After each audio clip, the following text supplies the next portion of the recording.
ರಾಜ್ಯ ಸರ್ಕಾರದ ಬಜೆಟ್ ಮಂಡನೆ ಆಗಿದೆ. ವಿರೋಧಿಸಿ ವಿಪಕ್ಷಗಳು ಸಭಾತ್ಯಾಗವನ್ನು ಮಾಡಿದ್ದಾರೆ. ಈ ಬಗ್ಗೆ ಮಾತಾಡಲಿಕ್ಕೆ ಶಾಸಕರಂತ ರಂಗನಾಥ್ ಕೂಡ ನಮ್ಮ ಜೊತೆ ಸರ್, ಇವತ್ತು ಸಭಾತ್ಯಾಗ ಮಾಡಿದ್ದಾರೆ ವಿಪಕ್ಷಗಳು. ಬಜೆಟ್ ಓದೋಕ್ಕೆ ಸಿಎಂ ಸಿದ್ದರಾಮಯ್ಯ ಶುರು ಮಾಡಿದ್ರೆ ಸಭಾತ್ಯಾಗ ಮಾಡಿದ್ದಾರೆ.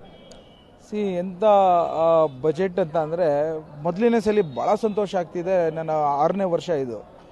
ಸಮಗ್ರವಾದಂಥ ಅಭಿವೃದ್ಧಿಯ ದಿಕ್ಕಿನಲ್ಲಿ ಪ್ರತಿಯೊಂದು ವಿಭಾಗದ ಕ್ಷೇತ್ರಕ್ಕೂ ಗಮನ ಹರಿಸಿ ಇವತ್ತು ಭಾಳಷ್ಟು ಬದ್ಧತೆಯ ಒಂದು ಶಿಸ್ತಿನ ಬಜೆಟ್ ಅಂತ ಹೇಳ್ಕೊಳ್ಳಿಕ್ಕೆ ಇಷ್ಟಪಡ್ತೇನೆ. ಹಾಗೆ ವಿರೋಧ ಪಕ್ಷದವರು ಮೊದಲೇ ಪ್ಲೇ ಕಾರ್ಡ್ತಿದ್ರು, 5 ನಿಮಿಷಕ್ಕೆ ಓಡೋಗ್ತಿದ್ರು.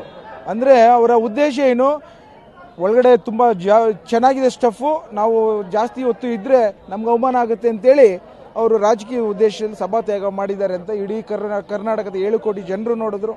ನಾನು ವಿಶೇಷವಾಗಿ ಈ ಬಜೆಟಿನ ಹಿನ್ನೆಲೆಯಲ್ಲಿ ನಮ್ಮ ಸಿದ್ದರಾಮಯ್ಯ ಸಾಹೇಬರಿಗೆ ಒಂದು ಇವತ್ತಿನ ಏನು ಆಯವ್ಯಯದ ಶಿಸ್ತಿನ ಬಗ್ಗೆ ಬಹಳಷ್ಟು ಸಂತೋಷ ಆಗ್ತಿದೆ. ಅವರಿಗೆ ವಿಶೇಷ ಧನ್ಯವಾದ ಹೇಳಲಿಕ್ಕೆ ಬಯಸ್ತೇನೆ. ಸೋಮವಾರದಿಂದ ನಾವು ಪ್ರತಿಭಟನೆ ಮಾಡ್ತೀವಿ ಅಂತ ಹೇಳ್ತಾ ಇದ್ದಾರೆ ಬಿಜೆಪಿ ನಾಯಕರು ಹಾಗೂ JDS ನಾಯಕರು.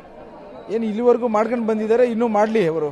ನಮ್ಮ ಪಾಡ್ ನಮ್ಮ ಕೆಲಸ ಮಾಡೋಣ, ನಾವು ಕೆಲಸ ಮಾಡೋ ದಿಕ್ಕಲ್ಲಿ ಇದ್ದೀವಿ ನಾವು. ಇದಿಷ್ಟು ಶಾಸಕ ರಂಗನಾಥ್ ಅವರ ಮಾತಾಗಿತ್ತು. ಕ್ಯಾಮರಾ ಪರ್ಸನ್ ವೇಣು ಜೊತೆ LN Swami, T5 ಬೆಂಗಳೂರು.